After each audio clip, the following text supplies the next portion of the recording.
Oke, selamat datang di channel Digital Story. Dan kali ini saya akan menceritakan sebuah novel yang berjudul Menantu Legendaris atau yang biasa kita kenal dengan Kekuatan Harveyok untuk Bangkit. Di mana novel ini yang saya ceritakan adalah versi asli dari penulisnya. Oke, langsung saja kita lanjutkan ke ceritanya. Semua orang menatap ke layar TV dan wajah Yihao menatap ke depan dan ke belakang. Ini agak mirip. Ini tidak sedikit mirip, tapi sangat mirip. Tapi momentumnya benar-benar berbeda. Setelah beberapa saat, Zhengxi tertawa terbahak-bahak. Tidak, salah, lihat kepalanya.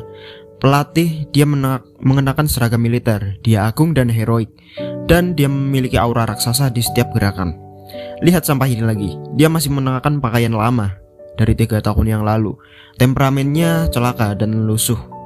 Saya takut ketika saya melihat 100.000 yuan sekarang, di mana saya melihatnya di pasar. Itu benar-benar membuat saya tertawa. Orang seperti itu, Anda mengatakan dia terlihat seperti pelatih kepala Tang Daoying. Sampah ini, dia tidak terlihat seperti pangeran berjubah naga. Setelah mendengar ini, semua orang di keluarga Zheng memandang Yihao dengan hati-hati, dan mereka semua menghela nafas lega. Masih Zhengxi yang sangat pandai melihat esensi limbah ini secara sekilas. Memang benar, kami terlalu banyak berpikir, tapi salah satunya adalah bintang seni bela diri di langit, dan yang lainnya adalah pengemis miskin di dunia.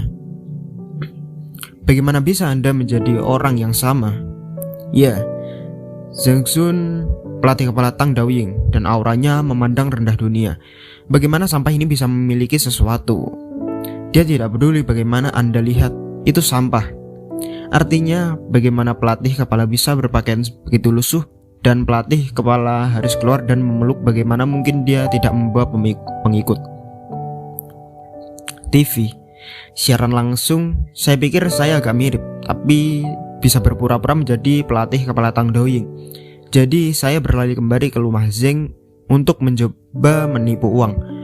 Yihao, jika kamu harus berpura-pura, apakah kamu harus berpura-pura menjadi nyata? Kamu menghina IQ kami. Pada saat ini, bahkan Zheng Manor tidak bisa menahan diri untuk tidak menghela nafas. Tidak berbicara, dia merasa sangat malu. Yihao mengabaikan orang-orang ini. Dia dengan serius mengeluarkan pisau tang dan menyerahkannya kepada Zheng Manor dengan kedua tangan. Pisau tang ini terlihat agak tua dan ada jejak memar merah tua. Istriku, aku tidak membohongimu. Pisau tang ini adalah simbol statusku sebagai pelatih kepala. Pegang pisau ini untuk memerintahkan semua sirsan kamp pisau tang. Ini mewakili otoritas tinggi. Dengan pisau ini, kamu bisa melindungi hidupmu. Ini adalah hadiah yang kubawa untukmu. Suara Yihao rendah dan ekspresinya serius. Haha, tidak mungkin. Apakah anak ini dipukuli di luar? Beraninya kau bahkan mengatakan ini. Juga memesan Tang Daoying, masih otoritas tertinggi. Pisau ini dibeli seharga $10 dari sebuah kios kan? Orang ini pasti sudah gila. Pada saat ini semua orang tertawa. Secara khusus Xiang Dongliu mencodongkan tubuhnya ke depan dan ke belakang dengan tawa. Dia menunjuk Yihao dan berkata, "Gila, apakah kamu terlalu banyak menonton serial TV? Pisau patah, tetapi juga memesan kem pisau tang?" Ketika Yihao menanyai barusan, Xiang Dongliu masih sedikit gugup. Karena dia benar-benar bukan dari Tang Daoying. Tapi dia lega mendengar Yihao begitu menyombongkan diri. Dia bukan dari Tang Daoying. Tapi omong kosong ini bahkan lebih mustahil. Pada saat ini bahkan Pak Tua Zheng tertawa. Saya telah melihat sesumbar, tapi saya belum pernah melihat sesumbar seperti itu. Seseorang tersenyum pada Zheng Manor. Zheng Manor, Anda berada di sisi jalan yang sangat lucu untuk mengambil suami dari pintu ke pintu. Untuk menyelamatkan muka, dia benar-benar mengatakan bahwa dia adalah pelatih kepala. Apakah Anda tahu siapa pelatih kepala itu? Pria besar yang bisa menyapu jutaan pahlawan di 5 negara dan memusnahkan keluarga dalam satu kata. Dia pikir dia bisa terpesona karena dia menunjuk ke arah pelatih kepala. Bagaimana menurutmu? Zheng Manor, Anda tidak merasa malu? Kami masih merasa malu. Cepat dan lepaskan dia. Yihao sama sekali tidak peduli dengan orang lain. Memandang Zheng Manor dengan serius. Istri, kapan aku menikah? Aku tidak punya apa-apa. Aku tidak memberimu hadiah yang layak. Sekarang aku kembali. Aku akan menembus semua hutangku padamu. Aku akan menjadikanmu wanita paling bahagia di dunia. di dunia. Beri aku kesempatan, oke? Setelah hening sejenak, Zeng Manor akhirnya berkata, apakah kamu akan pergi tanpa mengucapkan selamat tinggal? Jika kamu tidak pergi, aku akan tetap di sisimu dan jangan pernah pergi. Zeng Manor menatap Yi Hao. Dari sorot matanya, dia terlihat ketabahan dan ketulusan. Setelah waktu yang lama, dia masih tidak tahan dan akhirnya menghela nafas. Oke, saya akan memberi Anda kesempatan. Bukan karena aku memaafkanmu, tapi karena aku tidak ingin melihatmu terus hidup di jalanan.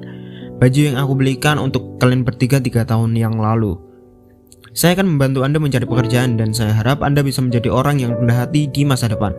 Selama Anda berubah pikiran dan mulai dari awal, itu belum terlambat.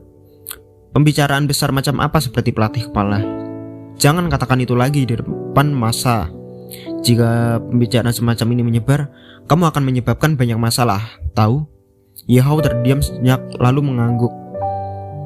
Dia tahu bahwa dalam 3 tahun terakhir Zeng Manor telah menderita terlalu banyak keluhan, dan simpul di dalam hatinya tidak dapat diselesaikan dalam waktu singkat. Tidak realistis untuk langsung membuatnya percaya pada dirinya sendiri. Adapun identitasnya, dia tidak terburu-buru. Bagaimanapun dia akan menemani Zeng Manor selama sisa hidupnya. Dia percaya bahwa akan ada waktu yang tepat untuk menjelaskan padanya. Yi Hao tidak mengatakan apa-apa, mengabaikan ejekan semua orang, membawa Zeng Manor dan langsung pergi. Zeng Manor pergi mengemudi sementara Yi Hao memanggil Tang Rentu. Besok siapkan saya hadiah pertunangan terbaik dan kirimkan ke keluarga Zeng atas nama pelatih kepala Tang Daoying. Ya, pelatih kepala, ada satu hal lagi. Wu Xiaohu adalah orang yang terluka dan pensiun sebelumnya, sekarang menjadi pengganggu di kota Nanhai. Dia ingin bertemu denganmu. Cedera? Yi Hao bertanya dengan ringan. Tang Rentu mengangguk dengan cepat. Ini dia, setelah Wu Xiaohu pensiun, dia tidak bergantung pada keluarga Wu di belakangnya, tetapi bekerja keras selama 2 tahun. Sekarang dia adalah sosok hero di Jalan Nankai. Setelah selesai, kami bisa bertemu dengannya.